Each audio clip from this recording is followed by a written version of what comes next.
Quand tu as une interaction avec une personne, que ton discours intérieur concerne cette personne et que tu l'entretiens, que tu le nourris, que tu y crois, ben en fait, tu es passé complètement à côté du réel, de l'expérience que tu aurais pu vivre avec cette personne si tu avais été proche de toi, si tu avais ta conscience inversée, c'est-à-dire que ta conscience, ton attention, ton énergie, elle est focusée sur toi, elle est retournée vers toi.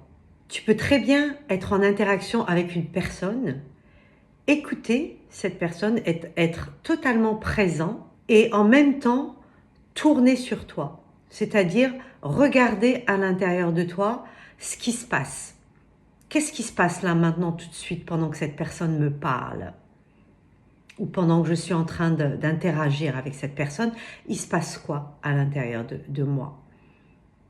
Et en fait, l'expérience, eh bien, si tu es capable de faire ça, c'est la dimension, ce qu'on appelle la dimension psychique.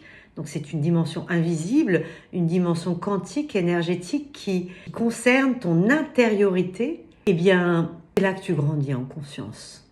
C'est là que tu nettoies, que tu allèges les mémoires qui sont imprimées, engrammées dans tes cellules. Si tu tournes ton énergie vers la personne et que tu la rends responsable de ce qui se passe à l'intérieur de toi, ben, tu as tout faux. Et tu es confiné dans ta dimension psychologique. Ta dimension psychologique, c'est quoi? C'est ta personnalité. C'est ce que tu crois que tu es. C'est les personnages que tu joues à longueur de journée. Et c'est pas ton réel.